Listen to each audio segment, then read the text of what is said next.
For those of you who do not know me, I'm Ira Epstein, the Joint Chief Executive and Managing Director of Fluxmans.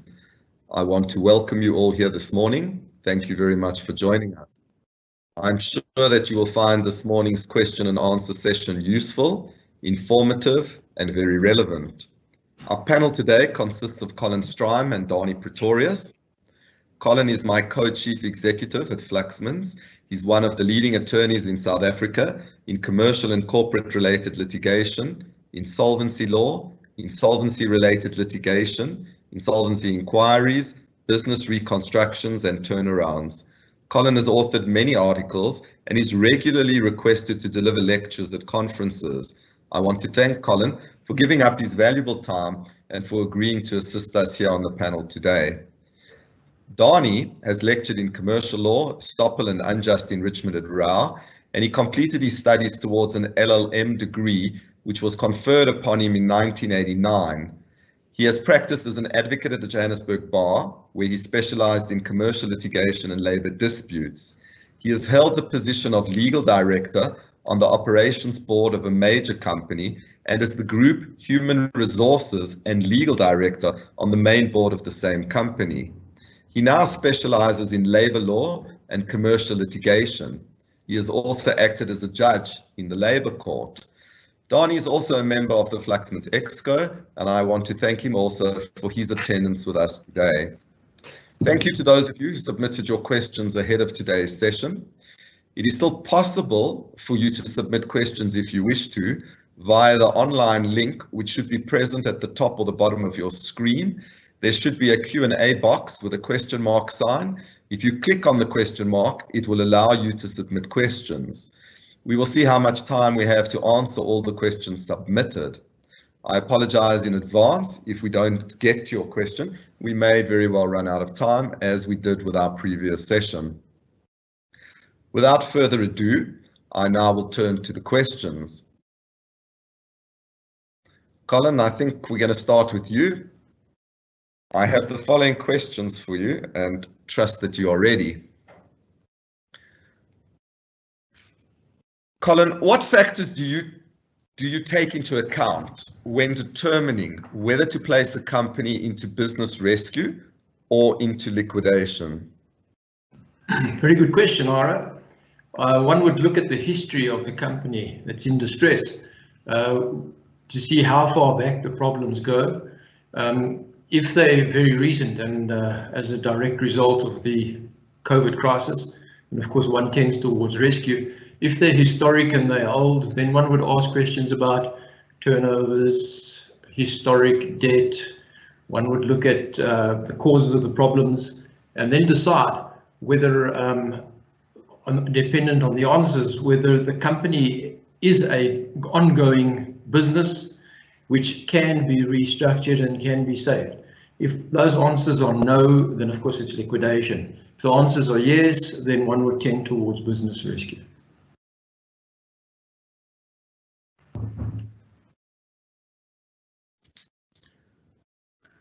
Colin, what advice do you have for those businesses which prior to COVID-19 were liquid and solvent, but now as a result of COVID-19, they are illiquid and commercially insolvent? What kind of advice would you give to such a business?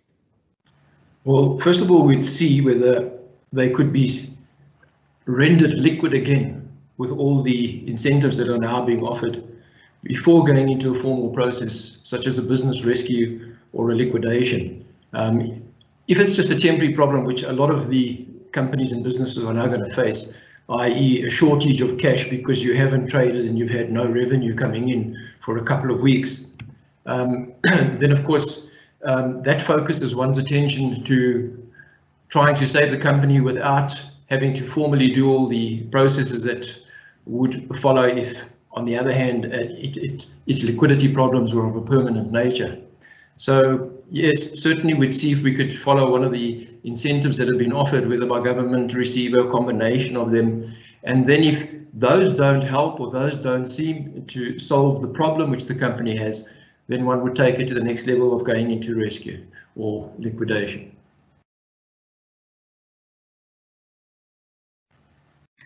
Colin, do you believe that the government will deliver on all their promises to deliver loans? And what do you think will happen if the government doesn't deliver on these promises? Very good questions. I certainly believe the bona fides of government are there. There is the sincerity that is there. Whether they have the cash to deliver on it is another question. I've looked at some of the incentives. I see that some of them are already oversubscribed in the sense that more people have applied for cash than cash is available. So if government can't deliver, or if they don't have enough to deliver to all those who are in need of cash, then of course there's the liquidity problem, which is the crisis. That's the crisis we all face now, is cash drying up and not enough cash to pay your expenses, as in when they fall due for payment. So yes, I believe they're sincere, but I don't think there is going to be enough liquidity and cash to be able to save everybody and to be able to supply all those who are applying for funds and who are in need of funds.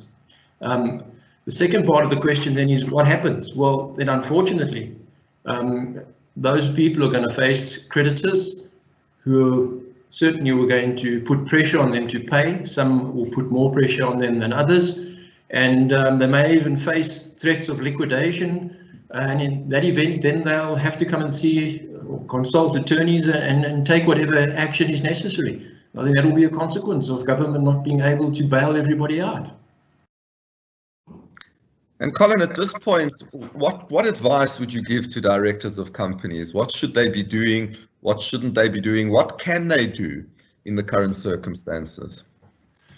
They've obviously reviewed all their business plans and their budgets and everything by now.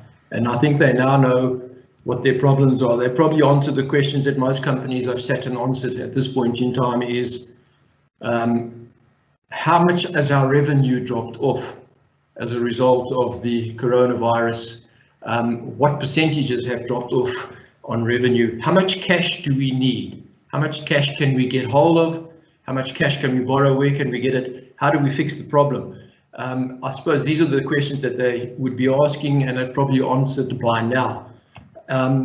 There are provisions in the Companies Act which deal with this section pertinently, and I refer to section 76, which provides that a director faced with a problem, and certain FDs and CEOs and companies, directors, main board directors, are now faced with critical decisions to be made. So what the Act says is identify what the problem is, become informed, secure information from people around you, those who are reliable and credible, and those who have the knowledge and experience to assist you with the problem.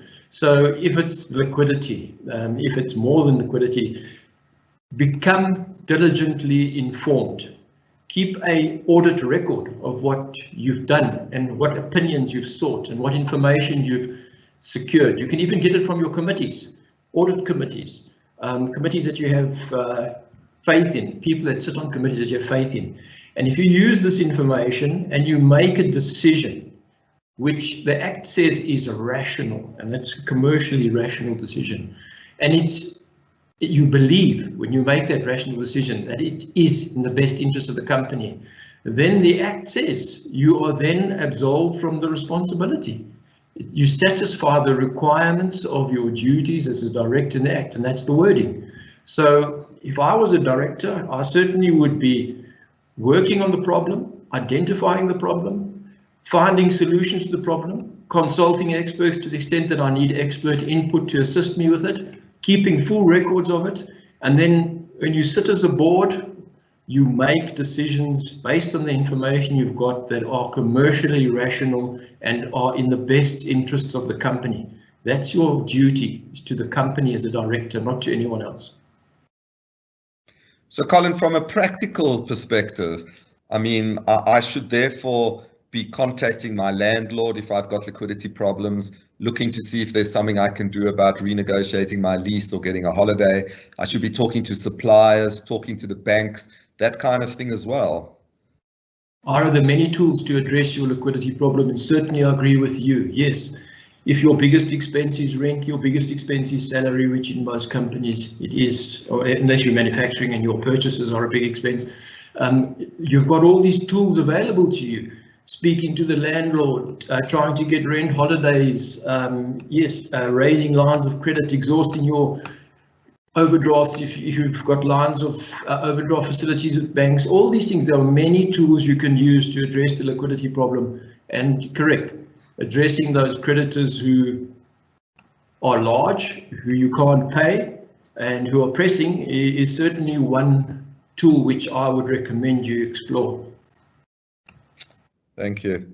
Okay, Colin, I see there's another question here which says, are there any advantages to putting a company into voluntary liquidation as opposed to waiting and allowing for a creditor to go and liquidate the company? Yes. Certainly, if you go into voluntary liquidation, there are advantages that come for directors, e.g. you can't bring a 417, 418 inquiry in a voluntary liquidation. And also, if you are trading, incurring credit where you know you can't pay, then you are trading recklessly and even fraudulently if you have the intent of taking product on credit knowing you'll never pay for it. So if you're faced with that situation, rather than wait for a creditor to bring a liquidation application, which at this point in time is almost impossible to do because the courts are closed and they won't issue your waivers, and allowing yourself to pick up all this exposure for sitting on the board whilst all these credit is being incurred or anything else along reckless trading lines, you should then take the steps to put the company into voluntary liquidation. The shareholders could pass a special resolution placing themselves into liquidation. That resolution become effective when it's registered. I know the CIPC is closed at the moment, but I think online you can lodge your resolutions. And if you have proof that it's gone through and you've got it, that could then assist you and save you from facing claims for reckless trading or for fraud, even worse, over this period. So Colin, if I understand you correctly, creditors can't approach a court to put you into a creditor's liquidation during this period, but shareholders could take the steps to pass a resolution and put a company into voluntary liquidation.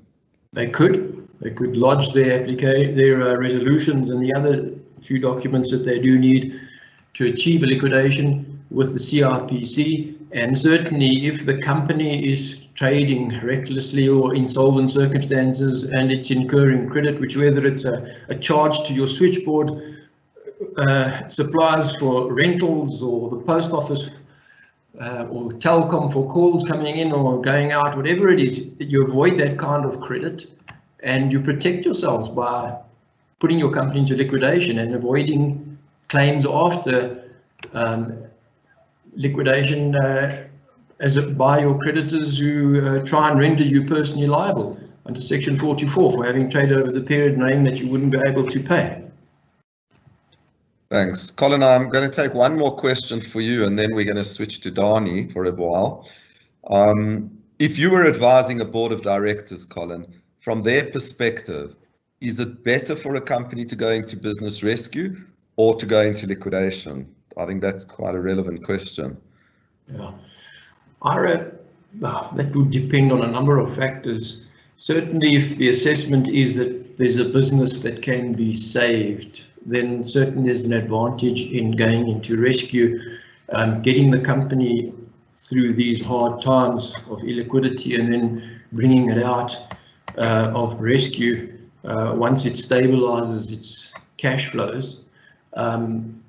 If the company is beyond that point and there is no business to save, it's alienated its suppliers, it's alienated its customers, it's got no cash, then I would strongly recommend that the company goes into liquidation.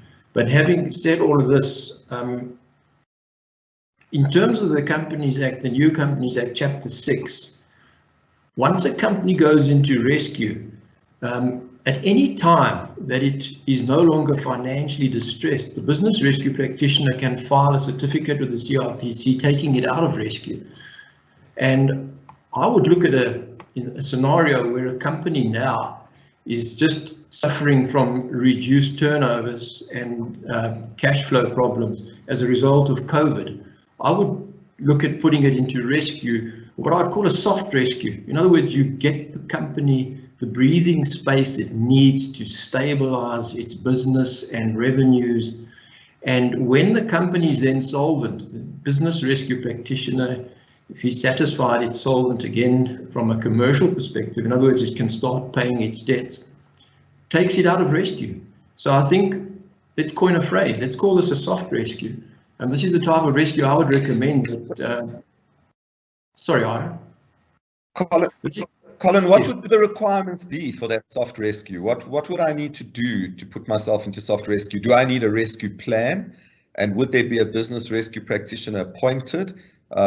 What kind of costs are involved in that? Can anyone go into the soft rescue? What are the requirements? I'm just coining a phrase, soft rescue, because it's really just getting the advantage of the moratorium and stabilizing the business and then taking it out of rescue. The Act allows for that process, there's nothing wrong with it. So the requirements would be the same for putting a company into rescue. All you need is to satisfy the definition of distressed. Financially distressed is the actual definition, and also that you believe there's a reasonable prospect of rendering the company solvent and saving the company. If you satisfy those requirements, then the company can go into rescue.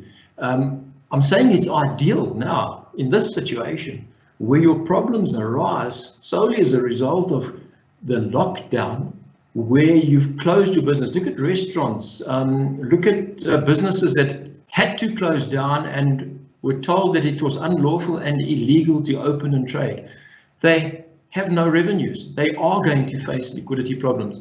But when they open and they still have the support of their suppliers and they still have the support of their customers, they just need a breathing space. And a soft rescue, as I coin it, with the moratorium would give them exactly that. And as soon as they've stabilized, the business rescue practitioner, if he's satisfied that the company is now solvent, can just file and take it out of rescue. And Colin, coming out of that, we don't know at this stage how long lockdown is going to last for. Many of these businesses that find themselves in this predicament that you refer to don't know how long they're going to be in this cash-strapped situation.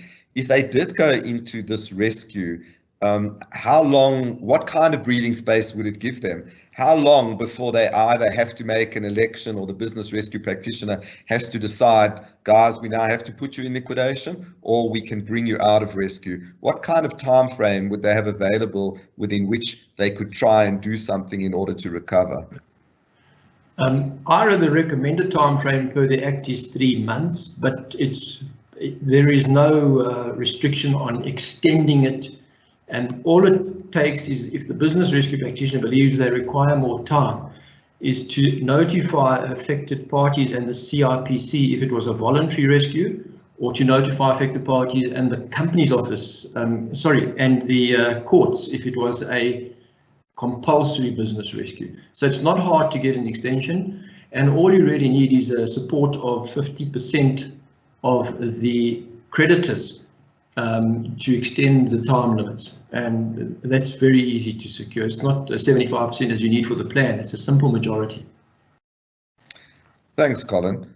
Thank you very much. I will come back to you as and when further questions come through for you. I'm going to give you a bit of a break and turn to Danie, because I see there are a number of questions for you, Danie.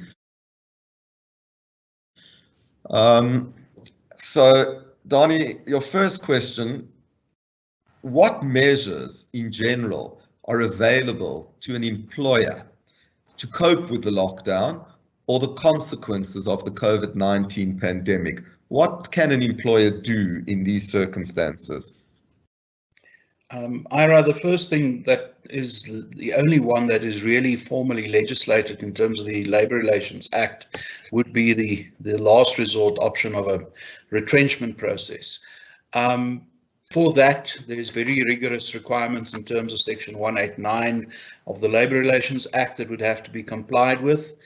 But it is also known that you should always resort to a retrenchment process as a last resort. So before you do that, there's a host of other things that employers can attempt. The one would be to lay off people for a period, close the business for a month, close it for 2 months, close it a week, a month, whatever it may be. You could also let the people work short time, which would be where people are asked to work 3 days a week, 5 hours a day. The permutations are endless that you could invoke in a situation like this, 1 week on, 1 week off, whatever it may be.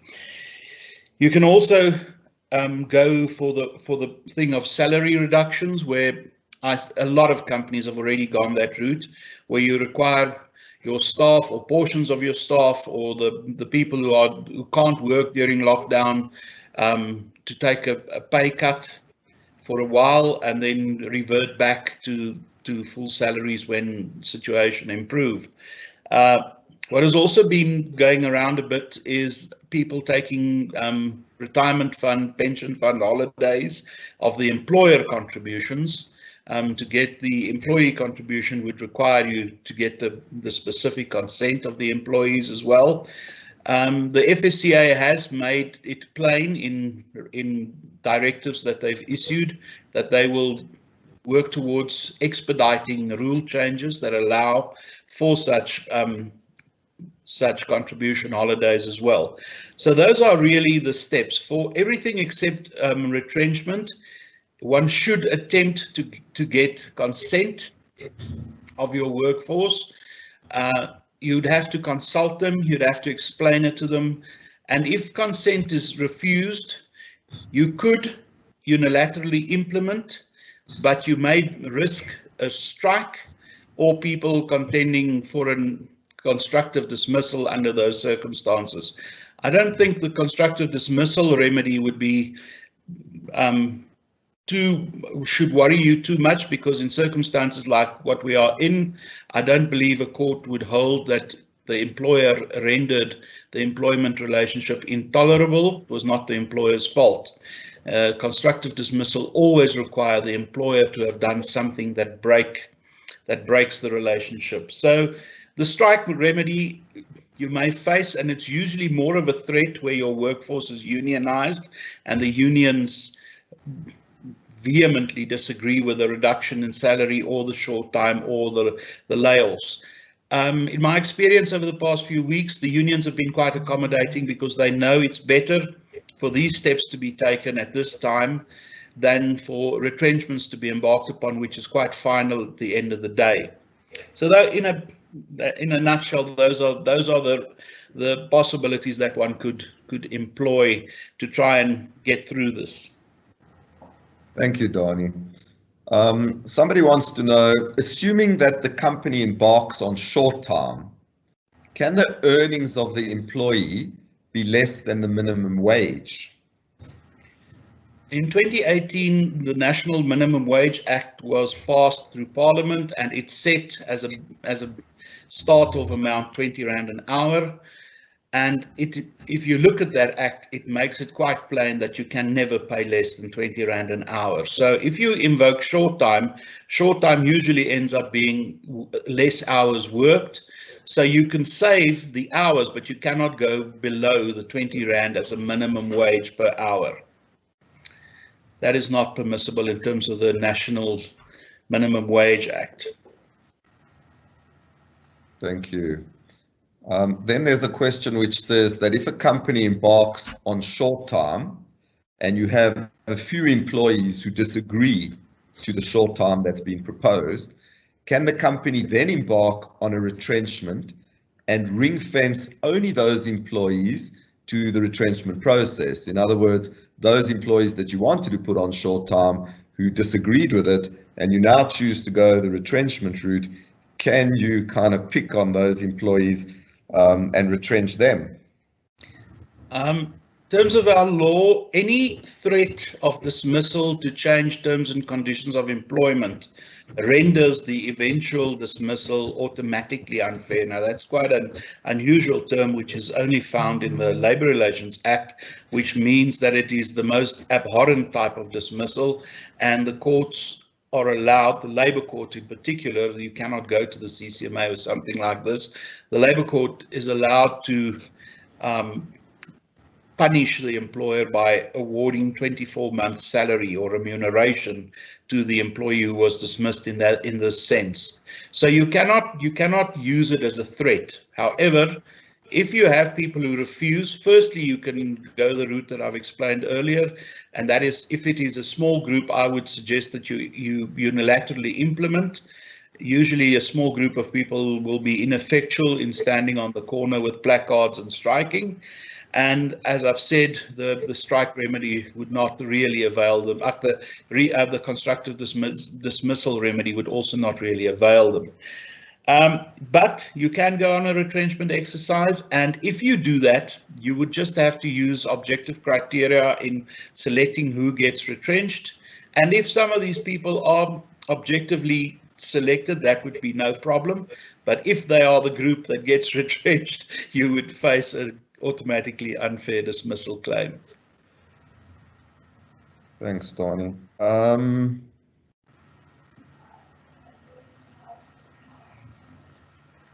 If an employee has to be placed in quarantine for fear of having contracted the virus, can the company treat that as sick leave? In terms of the regulations that have been passed, in terms of the UIF Act, they have now allowed for it to be so. Ordinarily, it would not have been so, but if someone has to be quarantined for fear that the person may have contracted the virus, there's now a procedure available that the employer and the employee write a letter, a joint letter to the UIF, and then that 14-day quarantine period is treated as sick leave, with benefits to be claimed. Danie, if short time is invoked, let's say that a company goes and it invokes its short time, can the UIF contribution fill that gap for the hours that are not worked? Usually you can only claim UIF if you are not working at all, if you've been dismissed. But in terms of this benefit that has been created, the TERS benefit, you can claim for making up shortfalls. However, that regulation, and it's quite a contentious issue, because that regulation categorically requires that to be able to qualify for the TERS benefit scheme, you have to have closed your doors for a period, whether it's a month, 2 months, 3 months, and the maximum period is 3 months. You will not be entitled to claim in terms of that benefit. Now, even last night on national television, I saw people saying that all employers can claim in terms of the TERS benefit, where I've very carefully read the regulations again, and look, they've been amended about 5 times. And it is still that requirement that you must have closed your door still remains. So if you go to short time, I doubt that you would be able to claim UIF to make up that shortfall, because you have in fact not closed your doors. So Danie, if I'm working remotely, would that count as having closed my doors? If I've, let's say, got premises and I normally work in those premises, but as a result of the emergency regulations, I can no longer occupy those premises and I've gone offline and we're now working remotely, would that count as having closed my doors? I think if you're still generating income or making turnover, that would not count as closing your doors. So you have to have really closed down completely? Yes. Okay.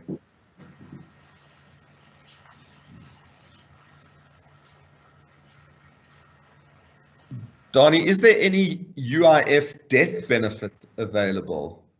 Yes. If someone should die, the benefits that would have availed that person if he kept on living would be available to his spouse or life partner, or his children if the spouse or life partner does not claim them within 6 months.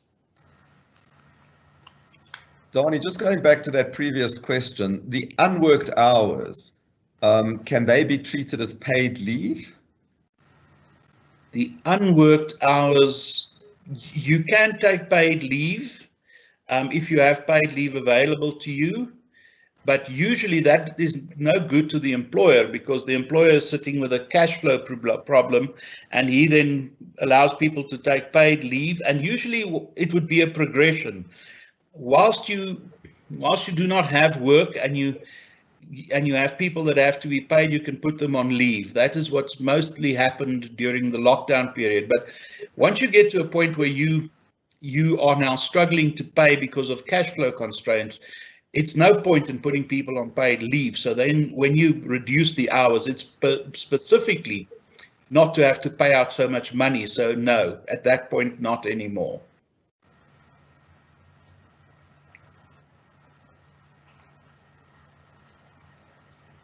Thank you, Danie. Okay. There's another question for you here. When does a company consider a business restructure and have employees reapply for a position? This is an interesting point that has, through the years, been quite a favorite of particularly very large employers. And what they do is they say it's not as if they really need to. It's not a retrenchment that is invoked because of them suffering necessarily financially. It's usually you find them where the company wants to reorganize itself to make more profit. Now, there's nothing wrong in terms of our law to retrench to up your profits. Courts are just far more attuned to making sure that your selection criteria and the process that you adopt is absolutely fair. So what has happened for a long time is employers would say, we're reorganizing the business and you're going to have to apply for your own job. It's been quite the vogue through the 2000s and the 90s. The courts don't like it. The courts say you have to follow objective selection criteria, so you can't tell someone in a job that he has to reapply for his own job. So say, for instance, you've got 15 reps on the road and you now work out that you only need 10 in terms of the reorganization of your business. Then you should select the 10, objectively speaking, with criteria that you can justify, and it can't be things like timekeeping or performance, because that you should have managed through performance management or misconduct processes. So you have to find objectively justifiable selection criteria and follow them. And the most obvious justifiable selection criterion would be last in, first out, because it's very simple to decide who was first there and who was last there. Most companies do not like LIFO because they haven't performance managed the bad apples out, because it's hard work. So they would then like to take the bright-eyed and bushy-tailed youngsters and keep them and let the old people go, and that you cannot do. So I know that there's lots of companies who like to take this approach of saying, we're going to reorganize our business and everyone has to apply for their jobs again. It's not really competent, and the courts really do not like it. So you can't just get rid of who you don't want. No, unfortunately. Okay. What is the distinguishing feature of business rescue retrenchments vis-a-vis retrenchments in the normal course? Is there a difference between the two, I suppose? Maybe if I get this wrong, Colin must jump in. There's not really much of a difference. I think the rationale in business rescue would be easier to justify, because all retrenchments start with a rationale, and you have to have a rationale that a court would buy. A court will never step into your shoes and say that they don't like your rationale unless it is preposterous, the rationale, because otherwise the court must come and run your business. So usually in business rescue, that rationale would be a far easier thing to get by as the first step in a retrenchment, whereas in ordinary retrenchments you would have to show why it is necessary for you to retrench. But other than that, obviously in business rescue, it's the business rescue practitioner who gets involved in those processes, whereas if it's not in business rescue, it's the company and its officials who would do it. Thank you, Danie. If a client needs to retrench staff, would it be a problem to start the consultation of that process before the end of lockdown, or does one have to wait till the end of lockdown when everything is returned before you can start your retrenchment process? There's nothing in the Act that precludes a retrenchment process from starting right away. The regulations, even if they tried, would also not have been valid if they tried to do so, because you would not know this. But in terms of our law, the supreme law of this country is the Constitution, and the second most supreme law is the Labour Relations Act, and it is only subject to the Constitution and all other legislation, and it's so legislated in the LRA, is subordinate to the LRA. So no regulation would have been able to change that. So in terms of Section 189, if you have the need to retrench, you can start a retrenchment process by issuing a notice, a very formalized and prescribed notice, and you can do that now. I think where the difficulty would come in would be the practicality of how you consult during lockdown period, because also in terms of the LRA Section 189, there are various consulting parties that you have to consult with. If there's unions, you have to consult with the union officials. If there's a workplace forum in place in your business, you have to consult with the workplace forum. If there's none of those, then you have to consult with the individuals themselves, and they are entitled to the assistance of a co-employee. So all of that creates enormous practical difficulties in having such a consultation whilst we're all in lockdown, but it's not impossible, and I'm aware of various companies who've started those processes already, even the consultations. I just think it may be quite difficult to do. Thank you. Danie, if you do a salary reduction, if you go that route, do you have to do that with all your employees? Or could you reduce the salary, for example, of only some of your workforce? It's a tough question, because if you want the morale not to go rock bottom, I suspect you would want to show the solidarity of your business. But I can also understand where you have certain people that's absolutely critical to the functioning of your business, and who may, for argument's sake, still be able to work whereas others are not working, that you may want to make that distinction of saying that the people who are critical to this business, I'm not going to touch their salaries, but others I will reduce their salaries commensurately. So the short answer is yes, you can differentiate, but it should be on some specific and objectively justifiable basis. So it doesn't necessarily have to be on the basis of those who are working vis-a-vis those who are not working. You could find some other grounds for doing that. Yeah, it may be, you know, I want to take a legal sense. You may have some very fancy hotshot rainmaker of your business who absolutely, you cannot afford not to have him lose interest or his verve for writing the fees that he writes, and you would want to treat him differently. So yeah, you would be able to make those differentiations. It would all depend on what is good for the business at the end of the day. And Danie, can an employer reduce salaries on a permanent basis? And if so, what procedure would have to be followed in order to do that? I think on a permanent basis would be slightly more difficult than for a temporary period. I suspect you may find it coming out of the pandemic that people will want to reset their rates of pay and where they start, and in order for them to sustain their businesses going forward. There's nothing really different, but I suspect the justification would be you would require a far greater justification to convince your workforce.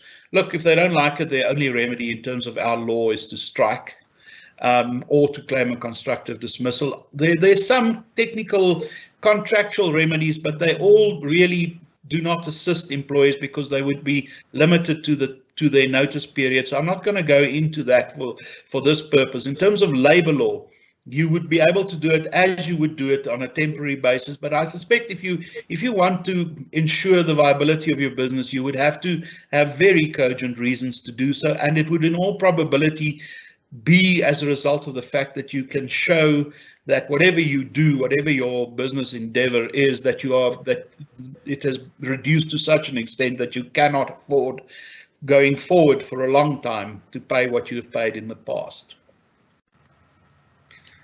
Danie, you mentioned earlier that the two remedies would be either to strike or constructive dismissal. Let's leave the strike aside. Let's say I do go down this road and one of my employees chooses, or some of them, the constructive dismissal route.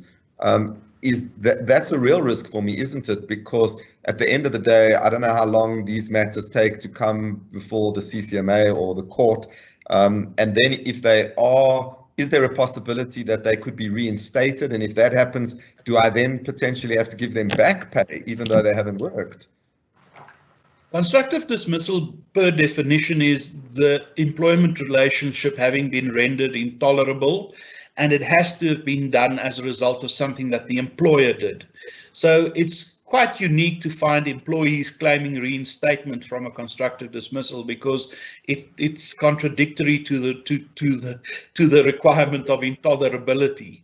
So usually a person would resign, claim constructive dismissal, and seek compensation from the employer. As I've said before, if it is possible to show that you have to do this because otherwise the business would not survive, it would not be possible for the CCMA to conclude that it was your fault. If it all arises from the pandemic or the lockdowns, I doubt that the CCMA would be able to say that it was the employer who rendered this relationship intolerable because it reduced salaries, if there's a great justification for having to do so in the first place.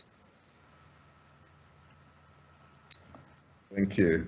Under what circumstance could one impose unpaid leave, and can it be forced on non-essential or non-key staff? I think people are confusing unpaid leave with no work, no pay. You're either going into a layoff situation, or you tell people to take paid leave because you can invoke Section 20 sub 10 of the Basic Conditions of Employment Act and tell people that they must go on leave. Unpaid leave is usually reserved for employees taking it when they've run out of leave and it's the only option left for them. They want to go away, they haven't got leave, they come to you and say, I need to go away, I'll take unpaid leave. So it's not really something an employer can invoke. It usually is something that an employee may ask for. So in the lockdown situation, lots of people have asked me the question, is this unpaid leave? I say no, it's no work, no pay, because the employee can't tender his services, therefore he cannot expect to be paid.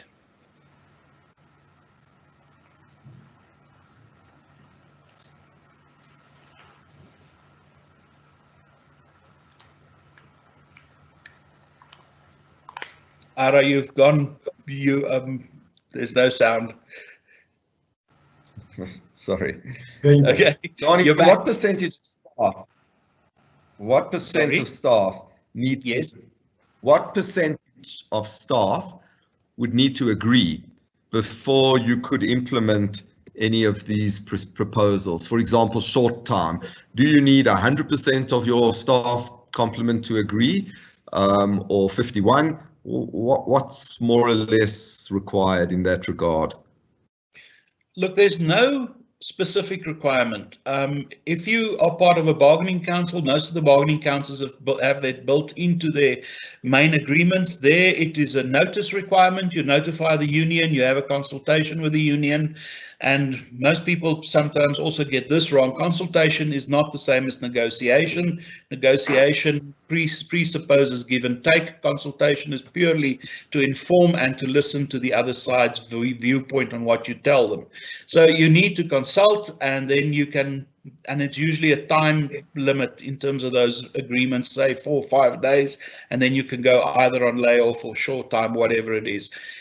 Practically though, if you consult with your workforce. It's now not in a bargaining council setting, and they all say, we're not going to take it.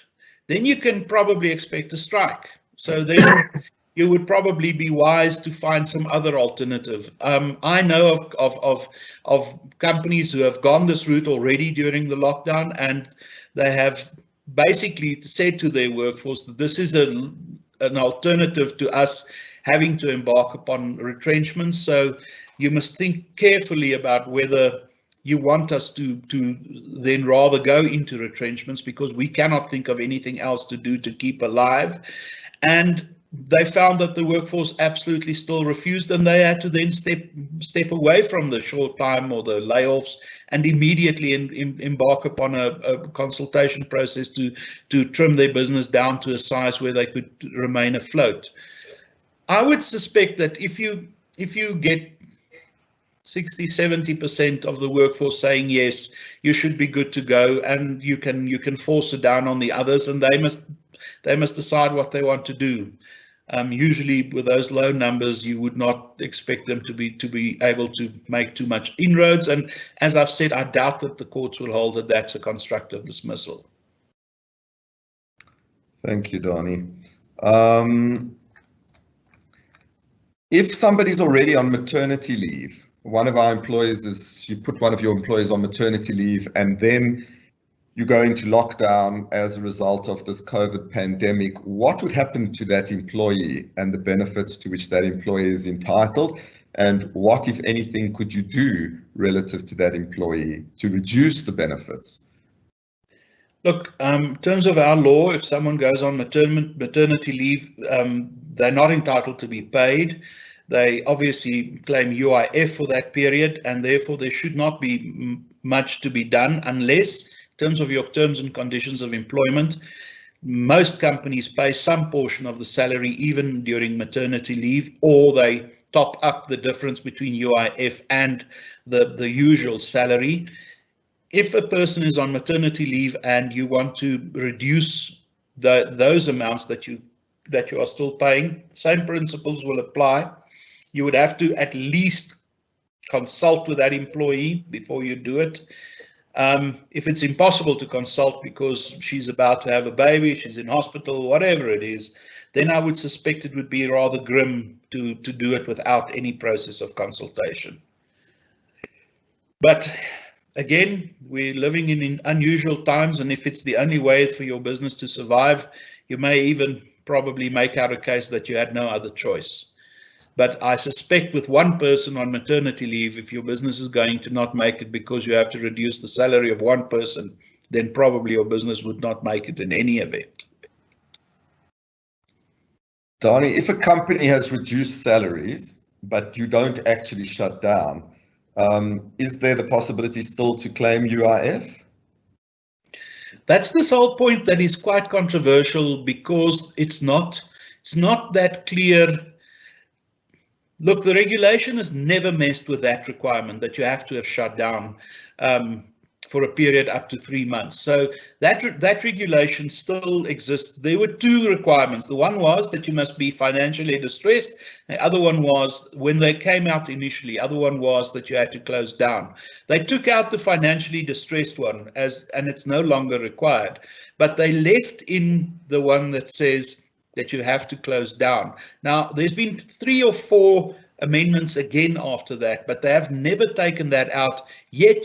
In various literature that I've read, and as I've said on TV, they say that you can claim even if you haven't closed down. Now, that's not in accordance with the regulation, but hey, maybe people must try and see if it works. Thank you. Danie, there's a lot of uncertainty around determining who can go back, let's say on the 1st of May, and the number of people that you will be allowed to allow back from your organization. And there is the potential, there have been rumors or statements that, for example, you'll only be allowed to let 1/3 of your workforce go back, etc. Can an employer choose which of his employees he's going to allow to go back once lockdown is partially lifted, let's say, and he's allowed to put certain of his staff back, is there any criteria that he must follow, or can he just select which employees are going back and which are not? And then those who are staying home, can he still keep them on some kind of a, no work, no pay scenario, having made this selection as to who's going back? Ira, these are difficult questions because it's not really legislated as to how it would work. But what the labour regime is quite strong on is to combat arbitrary decisions by employers. So I suspect if you choose, to use an absurd example, only pretty girls to go back, and no one else, and you pay them in full, and everyone else you leave at half pay, there may be some problem, and they may find a way to rush off to a court to stop that. I think it should be rational, and I think there should be some kind of justifiability as to the decision you've made as to who goes back and who doesn't. Also, it would always be a good and nice idea if you can rotate people if that stretch of level 4 lockdown remains in place for some time. Obviously, again, the critical people to a business would obviously have to go back first if the business wants to survive. Thank you, Danie. Colin, I've got 1 or 2 questions for you.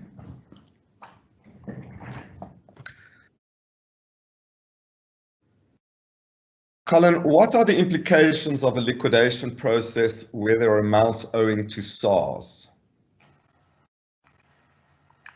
Ira's SARS have a certain preference in terms of the Insolvency Act in relate of certain taxes only. It is VAT, PAYE, and I think the skills development levies. They're concurrent for the rest.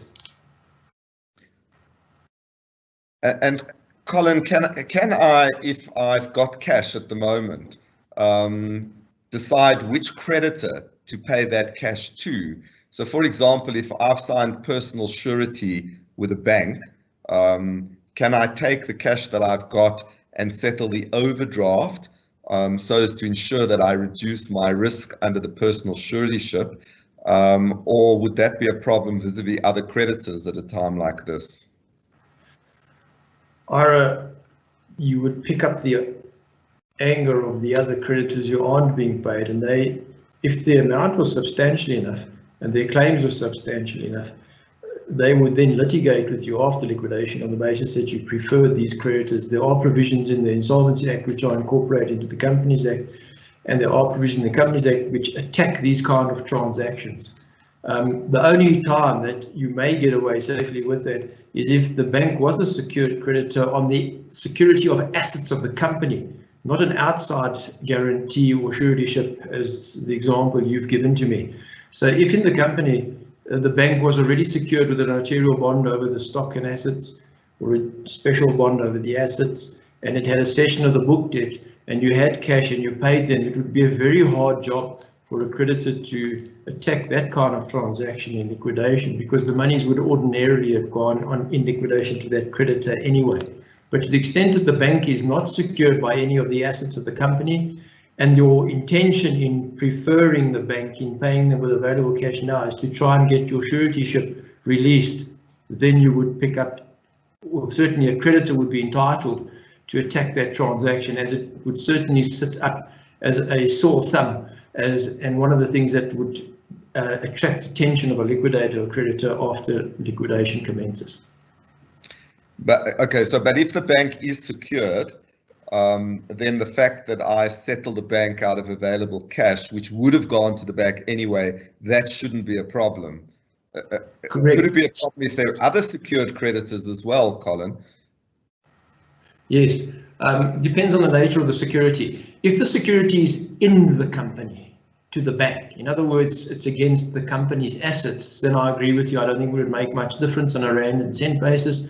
And if it was security outside the company, in other words, not against any of the assets of the company, and the example you gave me was a suretyship by the director or maybe a guarantee by another company, if it's given outside the company, it would certainly then make a difference to those creditors of the company, because they could show then that had you not made the payment to the bank and preferred it, and the company went into liquidation with the cash in the bank, they certainly would have received the benefit from that cash, and you've deprived them of that benefit by preferring the bank. And Colin, at a time like this, in circumstances like this, where the financial position of various companies, let's say, is not all that healthy, is there anything that a company needs to be concerned about, or that the CEO or the CFO need to concern themselves about in giving security now, if they're going to raise new debt?